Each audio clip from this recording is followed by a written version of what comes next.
to have friends, to regularly talk to those friends, be connected to your family, I guess.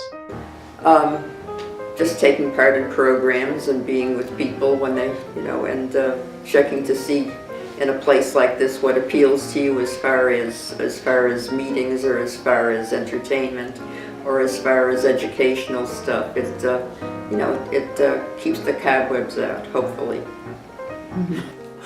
I guess just being a part of something with other people. To be around people and to enjoy being around people. Socially connected to me means that you're able to stay in contact with your friends, your family, people that are important in your community, so maybe a future employer or anything that could be beneficial in the future. Well, having friends to talk to, having people to play bridge with, having people to eat with, having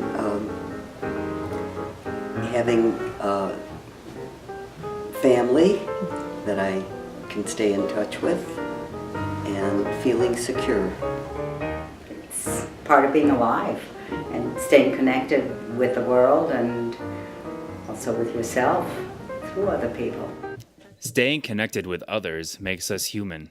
Moving into the 21st century, it's important to recognize the role smartphones play in helping us stay connected with others. Smartphones provide easy access to social media, webcams, and direct messaging to connect us with others more conveniently than ever before. Most young people growing up in the 21st century find smartphones helpful for maintaining social connections. Facebook's a nice thing to have. It's a nice thing to communicate with. Everybody's on there. A lot of businesses use it. It's great publicity. It's great social media. I stay socially connected through Facebook and on my phone, so I'll text my family or my friends, call them, sometimes I Skype. Okay.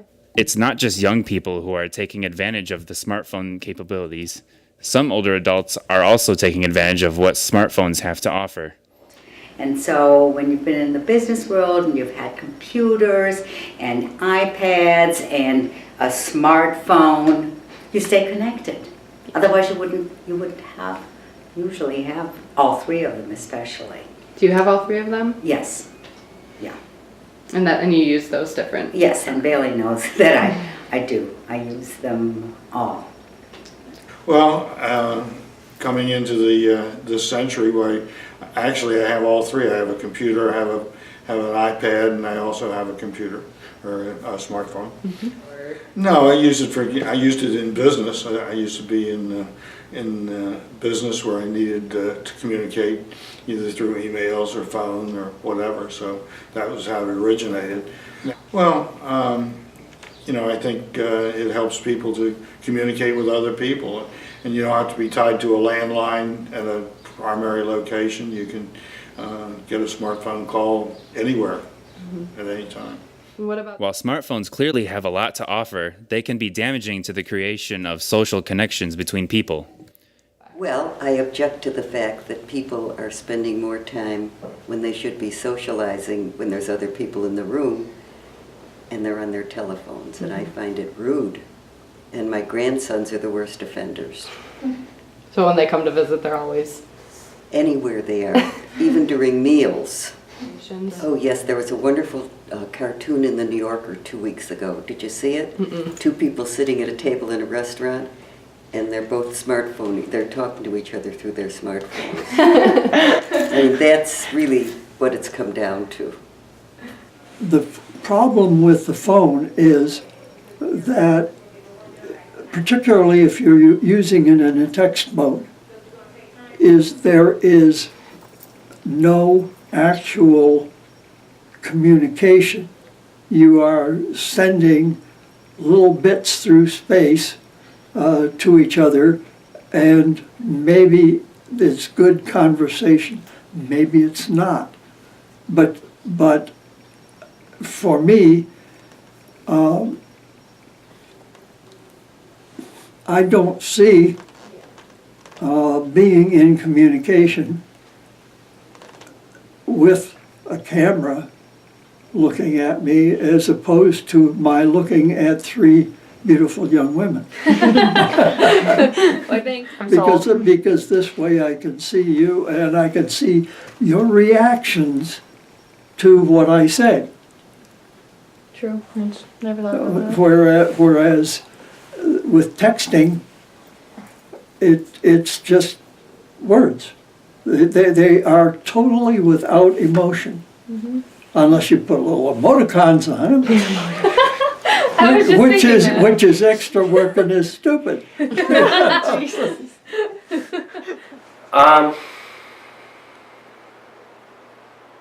It's obviously a different social interaction, a different kind, I guess. A lot of people feel stronger, more confident through phones just because they don't have the obstacle of seeing someone that's unpredictable or encountering an unpredictable situation, because everything you do on a phone is predictable because there's time and you have time to wait. People don't see you. There's no lingering, I guess. When you get a text message, you have all the time in the world to respond to it and think of it how you want. But if somebody's standing in front of you and asks you something, you have to respond right there. So an 18-year-old boy who uses texting for almost everything says to me wistfully, someday, but certainly not now, I'd like to learn how to have a conversation. When I ask people, what's wrong with having a conversation? People say, I'll tell you what's wrong with having a conversation. It takes place in real time, and you can't control what you're going to say. So that's the bottom line. Texting, email, posting, all of these things let us present the self as we want to be. We get to edit, and that means we get to delete. And that means we get to retouch the face, the voice, the flesh, the body. Not too little, not too much, just right. Because what I've seen with people with them, it is like the computer was at the beginning of personal computers. Mm-hmm. It became a mistress. Have smartphones truly become a mistress? They are indeed powerful. While it can help people make connections, it also has the power to break precious bonds that elders need to stay socially connected in their communities. Social isolation is often not seen as a serious problem in the elder community. It isn't talked about amongst the public as much as other issues such as social security or the importance of diet and exercise.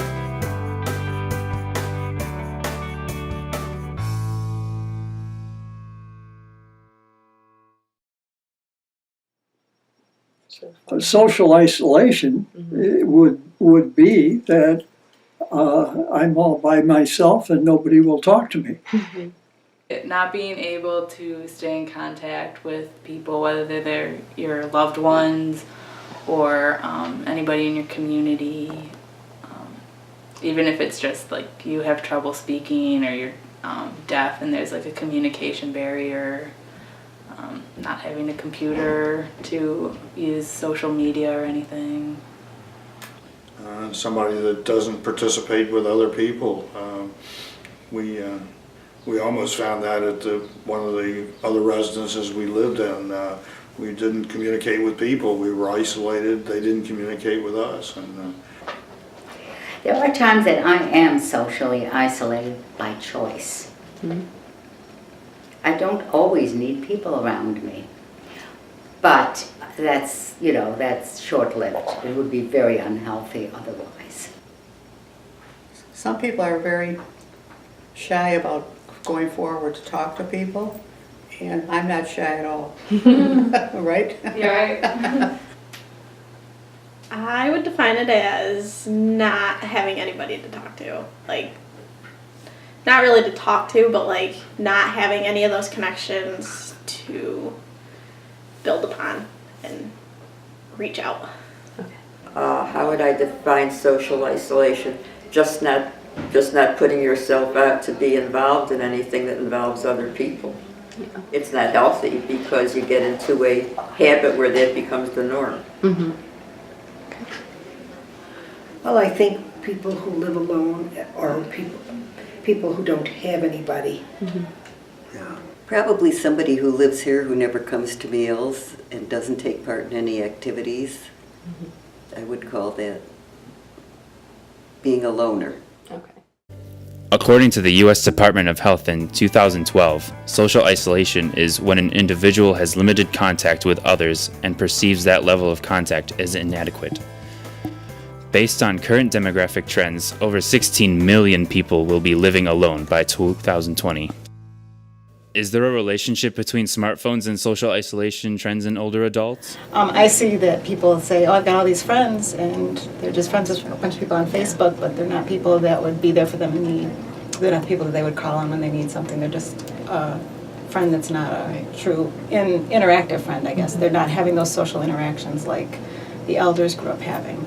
The elders grew up having social interactions where people got together, they talked, they did things. They don't have that connection. Right. Human connection. They did things together, not, Skyped or FaceTimed or texted or whatever that was. Do you feel isolated due to smartphones' integration into current society? I have mixed feelings. Like, on the one hand, the smartphones allow us to technically be connected with everyone around us or whoever we want, but at the same time, you lose that face-to-face interaction and you aren't really connected. I don't know if that makes sense. No. And you kind of see, like, even when there is a face-to-face communication interaction, there's not a whole lot of structure to it all the time. Like, people don't really know how to do it anymore, I feel like. Because of the smartphones? Because of the smartphones, or like the increased use of them, I guess. Yeah. Okay. In society, I mean, just like newspapers on a train, like it just, any kind of media or anything just kind of stops communication between everybody. You can go to on a 1920, you can go to 1920, the year 1920, and go on a train car and there'll be everyone reading a newspaper and nobody will be talking at all. The same thing with a phone. I think it's gotten a little worse since then, just because I think more people have phones than were reading newspapers back then. So I think it's gotten a little worse, but I think it's just kind of changed. It's not like less people are communicating. In fact, more people are communicating. It was something that I saw recently where grandchildren were there and family was there and the elder and everybody got text messages at the same time except for the elder who didn't have a phone, and they were all responding because they all felt they were important, and the elder said, wow, I need one of those too. I don't know what to do now. And so it was sort of that situation where everybody else thought they were engaging, and yet the elder was like, hello, I'm here. Nobody's paying attention to me. You're all paying attention to those things. I think when people feel that connection with someone else, knowing that somebody cares about them, knowing that someone's thinking about them, knowing that somebody wants to know where they are or interacting or reaching out to them, just when you feel cared about, you feel better. You make an effort. You might not make an effort to get out of bed, but when maybe your table mate is asking where you are and coming to see you and trying to get you out of your room, you do want to come out and spend time. Looking into the future, do you think that the smartphones will continue to have an impact on the social interactions? Oh yeah, but I'm not sure that it will all be positive. That's what I'm concerned.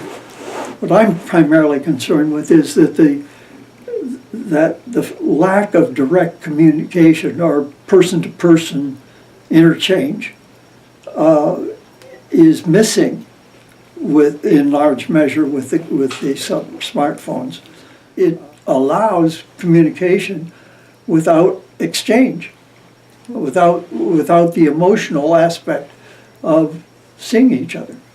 I mean, how would you feel about being romanced by a guy who always texted you and says, I think you look pretty, or whatever, whatever communication it was, or even getting more explicit, but I'm not going to put that on the film. Right. Do you think that smartphones will continue to have an impact on the social interactions of future generations? Definitely, yeah. I think technology will just continue, and I think it'll grow. I just hope that we do start to be more mindful of how we're using it sometimes. Yeah. And I really think it's got a great place in, a facility like this. I think you have to use your smartphone smartly. Yeah. That's true.